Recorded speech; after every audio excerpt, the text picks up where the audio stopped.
ಮುಖ್ಯಮಂತ್ರಿಗಳ ನೇತೃತ್ವದಲ್ಲಿ ಇವತ್ತು ಒಮಿಕ್ರಾನ್ ರೂಪಾಂತರ ವೈರಸ್ನಿಂದ ಕೋವಿಡಿನ ಸೋಂಕು ಬೆಂಗಳೂರಲ್ಲಿ ಪತ್ತೆಯಾಗಿರೋದ್ರಿಂದ ಇವತ್ತು ಕೋವಿಡ್ಗೆ ಸಂಬಂಧಪಟ್ಟಂಥ ಮಂತ್ರಿಗಳು ಮತ್ತು ಅಧಿಕಾರಿಗಳು ಮತ್ತು ಎಕ್ಸ್ಪರ್ಟ್ಸ್ನು ಕೂಡ ಈ ಸಭೆಗೆ ಕರೆದಿದ್ರಿ. ಭಾಳಷ್ಟು ಚರ್ಚೆಗಳಾಗಿದೆ. ಒಮಿಕ್ರಾನ್ ರೂಪಾಂತರ ತಳಿ ವೈರಸ್ಸು 2 ಪ್ರಕರಣಗಳು ರಾಜ್ಯದಲ್ಲಿ ಪತ್ತೆಯಾಗಿದೆ. ಇಡೀ ವಿಶ್ವದಲ್ಲಿ ಸುಮಾರು 400 ಪ್ರಕರಣಗಳು ಇಡೀ ವಿಶ್ವದಲ್ಲಿ ವರದಿಯಾಗಿದೆ. ಅಧಿಕೃತವಾಗಿ ಈ ಪ್ರಕರಣಗಳನ್ನು ಕುರಿತು ಯಾವುದೇ ಅಧ್ಯಯನದ ವರದಿ ಬಂದಿಲ್ಲ. ಆದರೆ ಅನೌಪಚಾರಿಕವಾಗಿ ಅನ್ಅಫಿಷಿಯಲ್ ಆಗಿ ಈ ಒಂದು ರೋಗ ಏನಿದೆ ಅಷ್ಟು ತೀವ್ರ ಪ್ರಮಾಣದಲ್ಲಿ ಇಲ್ಲ. ಸೋಂಕಿತರಿಗೆ ಮೈಲ್ಡ್ ಸಿಂಪ್ಟಮ್ಸ್ ಕಂಡುಬಂದಿದೆ. ಯಾವುದೇ ಸಾವಿನ ಪ್ರಕರಣಗಳು ಬಂದಿಲ್ಲ ಅಂಥೇಳಿ ಅನೌಪಚಾರಿಕವಾಗಿ ವರದಿ ಬಂದಿದೆ. ಭಾರತ ಸರ್ಕಾರಕ್ಕೆ ಪತ್ರ ಬರೆದು NCBS ಪ್ರಯೋಗಾಲಯದ ವಿವರದ ವರದಿಯನ್ನು ಒದಗಿಸುವಂತೆ ನಾವು ಮನವಿ ಮಾಡ್ತಾಯಿದ್ದೀರಿ. ಈಗ ಈ 2 ಪ್ರಕರಣಗಳ ವರದಿ ವಿಶ್ಲೇಷಣೆ ಬಗ್ಗೆ ತಾಂತ್ರಿಕ ವರದಿ ಸದಸ್ಯರು ತಿಳಿಸಿದ್ದಾರೆ. ಆದಾಗ್ಯೂ ಕೂಡ ಇದರ ಬಗ್ಗೆ ಹೆಚ್ಚು ಮುಂಜಾಗ್ರತಾ ಕ್ರಮಗಳನ್ನು ತೆಗೆದುಕೊಳ್ಳುವಂಥದ್ದಕ್ಕೆ ಸೂಚನೆಯನ್ನು ಕೊಟ್ಟಿದ್ದೀರಿ. ವಿಮಾನ ನಿಲ್ದಾಣಗಳಲ್ಲಿ ಪರೀಕ್ಷೆ ನಡೆಸಿ ನೆಗೆಟಿವ್ ವರದಿ ಬಂದ ನಂತರವೇ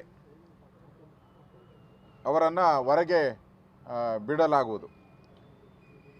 ಪ್ರಯಾಣಿಕರ ಅನುಕೂಲಕ್ಕೆ ಪರೀಕ್ಷಾ ಯಂತ್ರಗಳನ್ನು ಹೆಚ್ಚು ಅಳವಡಿಸುವಂಥದ್ದಕ್ಕೆ ಸೂಚನೆಯನ್ನು ಕೊಟ್ಟಿದ್ದೀರಿ. ಅದರದ್ದು ಒಮಿಕ್ರಾನ್ ಜೊತೆಗೆ ಈಗಾಗಲೇ ಕಂಡುಬಂದಿರುವ ಡೆಲ್ಟಾ ವೈರಸ್ ಸೋಂಕಿನ ಕುರಿತು ಸಹ ಮುನ್ನೆಚ್ಚರಿಕೆ ವಹಿಸುವಂತೆ ಹೇಳಿದ್ದೀರಿ. ಅವ್ರಿಗೂ ಇನ್ನು ಮುಂದೆ ಸಿನಿಮಾ ಹಾಲ್ಗಳು, ಮಾಲ್ಗಳು, ಥಿಯೇಟರ್ಗಳು, ಎಸ್ಪೆಷಲಿ ಸ್ಕೂಲ್ ಮಕ್ಕಳು, ಯಾವ್ಯಾವ ಮಕ್ಕಳು ಶಾಲೆಗೆ ಹೋಗ್ತಾರೆ ಅವರ ಪೇರೆಂಟ್ಸು ಕಂಪಲ್ಸರಿಯಾಗಿ 2 ವ್ಯಾಕ್ಸಿನೇಷನ್ ಆಗಿದ್ದರೆ ಮಾತ್ರ ಮಕ್ಕಳನ್ನು ಸ್ಕೂಲ್ಗೆ ಅಲೋ ಮಾಡೋಕ್ಕೆ ಇವತ್ತಿಂದ ಇದು ಕಂಪಲ್ಸರಿ ಮಾಡ್ತಾಯಿದ್ದೀರಿ, ಆದೇಶ ಮಾಡ್ತಾಯಿದ್ದೀರಿ. ಈಗ ಸಿನಿಮಾ, ಮಾಲು ಮತ್ತು ಶಾಲೆಗಳು ಕಂಪಲ್ಸರಿಯಾಗಿ 2 ವ್ಯಾಕ್ಸಿನೇಷನ್ ಇದ್ದರೆ ಮಾತ್ರ ಅವರು ಅವಕಾಶ ಅಲ್ಲಿ. ಅದೇ ರೀತಿ ಇನ್ನು ಮುಂದೆ ಯಾವುದೇ ಶಾಲಾ ಕಾಲೇಜುಗಳಲ್ಲಿ ಯಾವುದೇ ಸಮಾರಂಭ ಮಾಡಬಾರ್ದು. ಯಾಕೆಂದರೆ ಹೆಚ್ಚು ಈಗ ಕೇರಳದಿಂದ ಬಂದಂಥ ವಿದ್ಯಾರ್ಥಿಗಳೇನಿದ್ದಾರೆ ಅವರು ಶಾಲೆಗಳಲ್ಲಿ ಈ ಥರದ ಸಮಸ್ಯೆಗಳು ಕಾಣ್ತಾ ಇರೋದ್ರಿಂದ ಶಾಲೆಗಳಲ್ಲಿ ಇನ್ನು ಮುಂದೆ ಯಾವುದೇ ಸಭೆ ಸಮಾರಂಭಗಳಿಗೆ ಅವಕಾಶ ಮಾಡಬಾರ್ದು ಅಂತ. ಅದೇ ರೀತಿ ಮದುವೆಗಳು ಏನಿಗೂ ಸ್ಥೀಮಿತ ಆಗಿದೆ, ಸ್ವಲ್ಪ ಲೀನಿಯನ್ಸ್ ಕೊಟ್ಟಿದ್ದರು, ಅದನ್ನು ಮತ್ತೆ 500 ಒಳಗಡೆ ಮದುವೆಗಳ ಸಮಾರಂಭಗಳನ್ನು ಮಾಡಬೇಕು, ಸ್ಟ್ರಿಕ್ಟಾಗಿ ಮಾಡಬೇಕು ಅಂತ ಕೊಡ್ತಾ ಇದ್ದೀರಿ. ಅದೇ ರೀತಿ ಪರೀಕ್ಷೆ ಏನು ಕೋವಿಡ್ ಪರೀಕ್ಷೆಗಳನ್ನು ಮಾಡ್ತಾಯಿದ್ರಿ, ಅದು 60,000 ಮಾಡ್ತಾಯಿದ್ರಿ. ಈಗ ಅದನ್ನು ಪ್ರತಿದಿನ 1 ಲಕ್ಷ ಟೆಸ್ಟ್ಗಳು ಮಾಡಬೇಕು ಅಂತೇಳಿ ಒಂದು ಹೆಲ್ತ್ ಡಿಪಾರ್ಟ್ಮೆಂಟ್ಗೆ ಸೂಚನೆಗಳನ್ನು ನಾವು ಕೊಟ್ಟಿದ್ದೀರಿ. ಅದೇ ರೀತಿ ಆರೋಗ್ಯ ಇಲಾಖೆಗೆ ಮುಖ್ಯಮಂತ್ರಿಗಳು ಸೂಚನೆ ಕೊಟ್ಟಿದ್ದಾರೆ. ಕೋವಿಡ್ 2 ಟೈಮಲ್ಲಿ 2ನೇ ಕೋವಿಡ್ ಸಂದರ್ಭದಲ್ಲಿ ಏನು ಬೆಡ್ಗಳನ್ನು ಮಾಡಿದ್ರಿ, ಕೋವಿಡ್ ಬೆಡ್ಗಳನ್ನು ಮಾಡಿದ್ರಿ, ಆಕ್ಸಿಜನ್ ಬೆಡ್ಗಳನ್ನು ಮಾಡಿದ್ರಿ, ICU ಬೆಡ್ಗಳನ್ನು ಮಾಡಿದ್ರಿ, ಅದನ್ನು ಮತ್ತೆ ಚಾಲು ಮಾಡುವಂಥದ್ದಕ್ಕೆ ಪರೀಕ್ಷೆಗಳನ್ನು ಮಾಡಬೇಕು. ಅದೇ ರೀತಿ ಆಕ್ಸಿಜನ್ ಪ್ಲ್ಯಾಂಟ್ಗಳನ್ನು ಕೆಲವು ಕಡೆ ಇನ್ಸ್ಟಾಲ್ ಆಗಿದೆ, ಅದನ್ನು ಸರ್ವಿಸ್ ಮಾಡಿ ಮತ್ತೆ ಅದನ್ನು ಸುಸ್ಥಿತಿಗೆ ತಂದು ಸಜ್ಜುಗೊಳಿಸಿ ಇಟ್ಕೊಬೇಕು ಅಂತ ಸೂಚನೆಯನ್ನು ಕೊಟ್ಟಿದ್ದೀರಿ. ಅದೇ ರೀತಿ ಆಕ್ಸಿಜನ್ ಜಾಲ ಸಾಗಾಣಿಕೆ ಲಭ್ಯತೆ ಇದ್ರ ಬಗ್ಗೆ ನಾವು ಹಿಂದೆ ಸಮಿತಿಯನ್ನು ಮಾಡಿದ್ರಿ ಪೊಲೀಸ್ ಅಧಿಕಾರಿಗಳ ನೇತೃತ್ವದಲ್ಲಿ. ಆ ಸಮಿತಿಯನ್ನು ಮತ್ತೆ ಚಾಲು ಮಾಡ್ತಾಯಿದ್ದೀರಿ. ಈಗ ಆ ಸಮಿತಿಗಳೆಲ್ಲ ಕೂಡ ಮತ್ತೆ ಚಾಲು ಮಾಡ್ತಾಯಿದ್ದೀರಿ. ಯಾರ್ಯಾರು ಹೆಡ್ ಮಾಡಿದ್ರಿ, ಯಾರ್ಯಾರು ಇನ್ಚಾರ್ಜ್ ಮಾಡಿದ್ರಿ ಅದನ್ನು ಮಾಡಿದಿರಿ.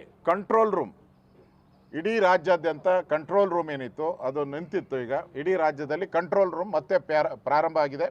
ಬೆಂಗಳೂರು ಕಾರ್ಪೊರೇಷನ್ನಲ್ಲೂ ಕಂಟ್ರೋಲ್ ರೂಮ್ ಮತ್ತೆ ಪ್ರಾರಂಭ ಮಾಡೋಕ್ಕೆ ಸೂಚನೆಯನ್ನು ಕೊಟ್ಟಿದ್ದೀರಿ. ಅದಕ್ಕೆ ಬೇಕಾದಂಥ ಸಿಬ್ಬಂದಿ ವರ್ಗದವರನ್ನು ಕೂಡ ಹೈರ್ ಮಾಡೋಕ್ಕೆ ಅವರಿಗೆ ಅನುಮತಿಯನ್ನು ಕೊಟ್ಟಿದ್ದೀರಿ. ಮತ್ತು ಔಷಧಿಗಳು ಕಳೆದ ಬಾರಿ ಏನು ಔಷಧಿಯ ಸಮಸ್ಯೆಗಳು ಪ್ರಾರಂಭದಲ್ಲಿ ಉಂಟಾಯಿತು, ಈ ಬಾರಿ ಆ ಥರ ಔಷಧಿ ಸಮಸ್ಯೆ ಆಗಬಾರ್ದು.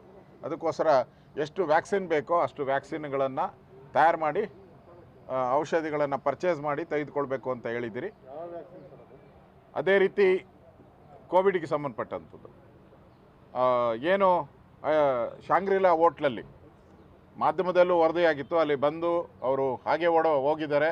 ಒಂದು ಸರಿ ಅವರಿಗೆ ಪಾಸಿಟಿವ್ ಬಂದಿದೆ, ಮತ್ತೆ ಪರೀಕ್ಷೆಯಲ್ಲಿ ನೆಗೆಟಿವ್ ಬಂದಿದೆ. ಈ ಥರ ಏನು ಮಿಸ್ಹ್ಯಾಂಡಲ್ ಆಗಿದೆ, ಲ್ಯಾಬ್ಗಳಲ್ಲಿ ಅವರು ಸರಿ ಮಾಡಿದಾರಾ ಅಥವಾ ಅವ್ಯವಹಾರ ಮಾಡಿದಾರಾ, ಇದನ್ನು ತನಿಖೆ ಮಾಡೋಕ್ಕೆ ಪೊಲೀಸ್ ಕಮಿಷನರ್ ಅವರಿಗೆ ಸೂಚನೆ ಕೊಟ್ಟಿದ್ರಿ.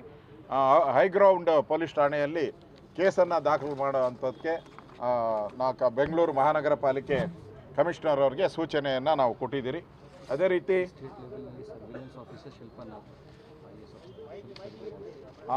ಶಿಲ್ಪಾ ನಾಗರಾಜ್ ಅವ್ರನ್ನ ಸರ್ವೆಲೆನ್ಸ್ ಆಫೀಸರ್ ಆಗಿ ಇವತ್ತಿಂದ ನೇಮಕ ಮಾಡಿದ್ದೀರಿ.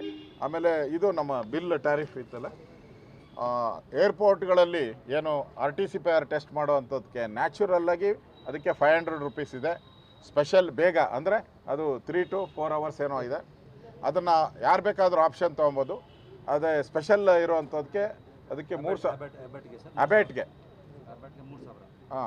3000 ಇದೆ. ಬೇರೆ ಬೇರೆ ರಾಜ್ಯದಲ್ಲಿ 4500 ಇದೆ.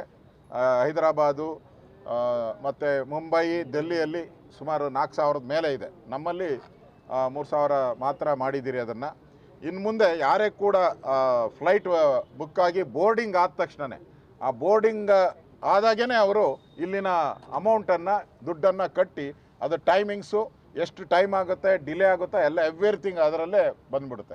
ಆ ಥರದ ವ್ಯವಸ್ಥೆನೂ ಕೂಡ ನಾವು ಮಾಡಿದ್ದೀವಿ. ಹೌದು, ಮನೆಗೆ ಕಳಿಸಲ್ಲ. ಅಲ್ಲೇ ಅವರು ಪರೀಕ್ಷೆ ಆದಮೇಲೆ ರಿಪೋರ್ಟ್ ಬಂದ ಮೇಲೆ ನಾವು ಅದನ್ನು ಕ್ರಮ ತಗೊಳ್ತೇವೆ. ಹೌದು, ಬಿಡುಗಡೆ ಮಾಡ್ತೀರಿ. ಈಗ ಸದ್ಯಕ್ಕೆ ಏನು ಬಿಡುಗಡೆ ಮಾಡಲ್ಲ. ಮುಖ್ಯಮಂತ್ರಿಗಳ ಹತ್ರ ಚರ್ಚೆ ಮಾಡಿದ್ರಿ ಅದರ ನ್ಯೂ ಇಯರ್ ಬಗ್ಗೆ. ನೋಡಿ ಮುಂದೆ ನೋಡಿ ತೀರ್ಮಾನ ತೆಗೆದುಕೊಳ್ಳೋಣ ಅಂತ ಹೇಳಿದ್ದಾರೆ. ಜೋರಾಗಿ ಕೇಳಿಸ್ತಾ ಇಲ್ಲ. ಒಬ್ಬರು ತಾಳಪ್ಪ.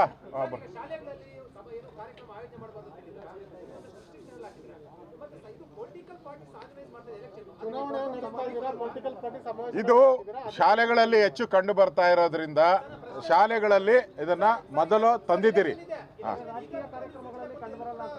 ನೆಕ್ಸ್ಟ್ ಬೆಳಗಾವಿ ಅಧಿವೇಶನ ನಡೆಯುತ್ತೆ. ಅದನ್ನ ಯಾವುದೇ ಕಾರಣಕ್ಕೂ ನಿಲ್ಲಿಸುವಂತ ಪ್ರಶ್ನೆ ಇಲ್ಲ ಅಂತ ಹೇಳಿದ್ದಾರೆ. ಬೆಳಗಾವಿ ಅಧಿವೇಶನ ಅದಕ್ಕೆ ರೂಲ್ಸ್ ಅಂಡ್ ರೆಗ್ಯುಲೇಷನ್ಸ್ ನಾವು ಮಾಡ್ತೀವಿ.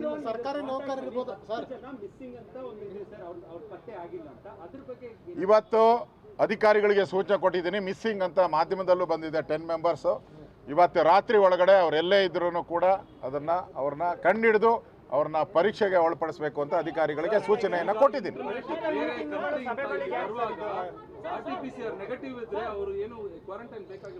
ಇಲ್ಲ, ಅಲ್ವಾ, ಏರ್ಪೋರ್ಟ್ ಅಲ್ಲಿ ಟೆಸ್ಟ್ ಇಸ್ ಕಂಪಲ್ಸರಿ.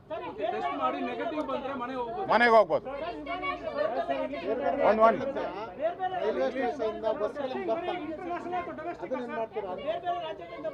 ಇಂಟರ್ನ್ಯಾಷನಲ್ ಮಾತ್ರ.